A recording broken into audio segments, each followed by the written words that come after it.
ladies, I'm here on the show, and I'm here to talk about my first of two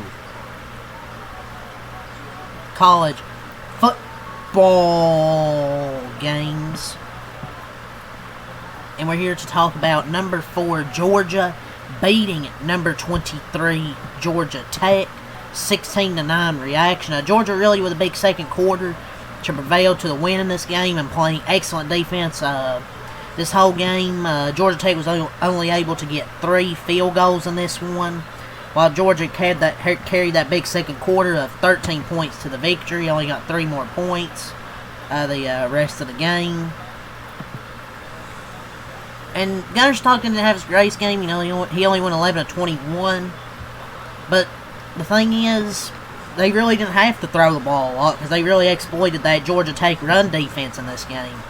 Like, sure, Georgia Tech's defense as a whole hasn't been great, and one bad game doesn't just automatically make Gunnar Stockton a trash quarterback. It's just they were able to exploit that Georgia Tech run defense and just really use their defense in a tough, physical rivalry football game. One game just doesn't automatically make Gunnar Stockton trash. This was just a very tough physical football game. Georgia's defense looked really good today. Offense was a big man for the most part.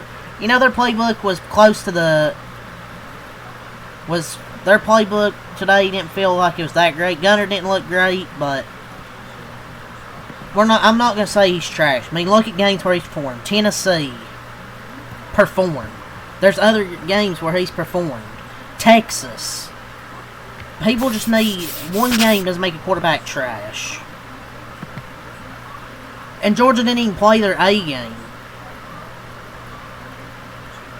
But this game's always close. Like, you can't judge a team based off of rivalry week. Same like last year where OSU lost to a terrible Michigan team. Rivalry week always has close games and upsets. It's literally like a Super Bowl for the shit team just to get up and play their rival.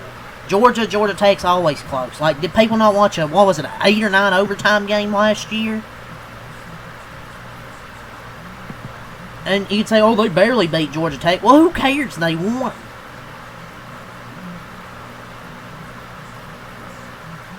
Georgia Tech, this game is close every year, and this best Georgia Tech has been in a while. And how many points they scored? 9 points, 3 field goals. Their defense actually plays well for once. The offense doesn't show up. Shocking.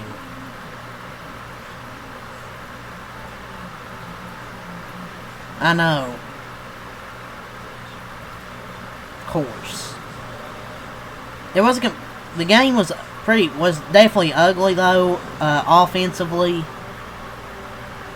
And this is Georgia Tech's really their chance to beat Georgia, because Georgia's offense didn't really play well today besides really running the football.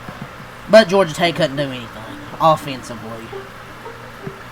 Because while Georgia was actually able to run the football, Georgia Tech, no, only 69 rushing yards. Nice.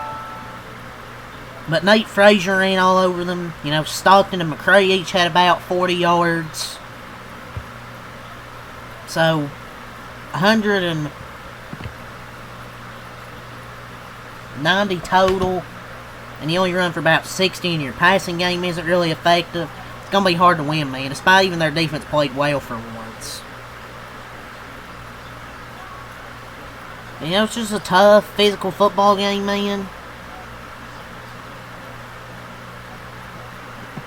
And Kirby Smart is now beating Georgia Tech 8 times in a row. They just own this rivalry. But, you know, this is a physical, tough game this year, you know. Fair and square for Georgia. Georgia Tech shut down the offense. Hate to say it, but Haynes King and mostly offensive play calling lost Tech this game. The offense kind of lost the Jackets the last 2 games. You know, it was a good year, but they just leaked all the oil at the worst possible time. But, yeah, let's get to the stat sheet. Georgia, they improved to 11-1.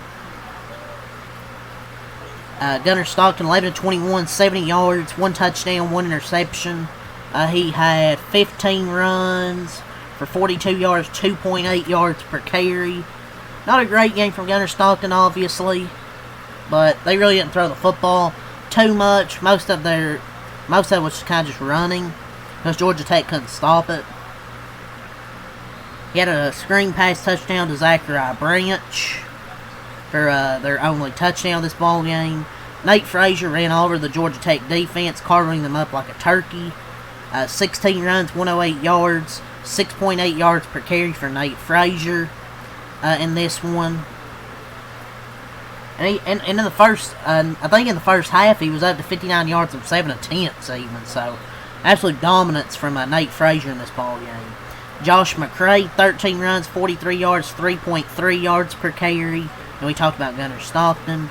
Zachariah Branch, 5 catches, 53 yards, and a touchdown for the USC transfer. Zachariah Branch on 3rd and 10 takes it for 20. He took a screen, 24 yards, converted 3rd and 10, and then he caught it in the end zone for a touchdown. McCray, 2 catches, 9 yards. Frazier, 2 catches, 5 yards, and Bell, 2 catches for 3 yards. Defensively, he had 1 sack from Miller. 1 interception by Ellis Robinson IV, or where the fuck that numeral is. Woodring, 3 for 3 on field goals in this one. And Georgia produced 11-1. First quarter, they had 0 points. Georgia Tech actually had a 3-0 lead. But then Georgia scores 13 in the second quarter, 0 in the third quarter, and 3 in the fourth quarter. Georgia Tech, they dropped to 9-3 to end their regular season. They scored 3 in the first quarter, 0 in the second quarter, 3 in the third quarter, and 3 in the fourth quarter. 3 field goals. Haynes King, 19 runs, 27 yards, 19 throws, 19 completions on 27 attempts, 181 yards, no touchdowns, had one interception, and had 10 runs, 39 yards, 3.9 yards per carry. They just could not get anything going on the ground in this one, man. Justice Haynes, 7 runs, 11 yards, 1.6 yards per carry. Just not much they could get going on the ground in this one against that tough Georgia defense. Mostly 3 runs, 6 yards. Allen, 1 run, 8 yards. And Rutherford, 1 catch, 6 yards. Canyon, 4 catches, 54 yards. Seether, 2 catches, 49 yards. Rutherford, 4 catches, 27 yards. Rivers, 2 catches, 20 yards.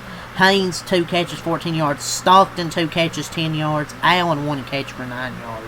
Defensively, they had 1 interception by Butler, which set up their field goal there in the first quarter. 1 sack from Manley, 1 sack from Boyd. And Bird. 3 for 3 on field goals. Let's go over the team stats here. Both defenses played pretty well. Georgia was able to really control most of this game on the ground and had like 11 more minutes of time of possession. Ran the football better. And they actually had a touchdown. Final score, 7-point win. Georgia, 1 touchdown. Georgia Tech, 0 touchdowns. Pretty disappointing, man. Georgia, 260 total yards, 70 passing, 190 rushing, 3.9 yards of play, 19 first downs, 6 for 14 on 3rd down, 1 for 1 on 4th down, 67 total plays, 2 sacks allowed, 4 punts, 5 penalties, no fumbles, 1 interception, 35 minutes of time of possession. Georgia Tech, 250 total, 181 passing, 69 nice rushing, 5 yards of play, 14 first downs, 4 of 11 on 3rd down, 0 for 0 on 4th down, 50 total plays. Georgia ran 17 more plays, 1 sack allowed, 4 punts, 5 penalties, no fumbles, 1 interception as well, 24 minutes of time of possession. So Georgia gets this win here in the rivalry game against Georgia Tech, 16-9. Pretty ugly offensive game, but for Georgia, but it is what it is. You'll leave with a win. They always play close games against Georgia Tech. And this is the best Georgia Tech's been in a while. And even then, it still wasn't enough to beat them. So, but yeah, I'll be back here with Texas and Texas A&M. The second game I'll be covering for college football. And I'll be here with SmackDown later, and Bucks next, and the NFL news mixed in there as well. So, yeah, leave a like, subscribe for more. Peace.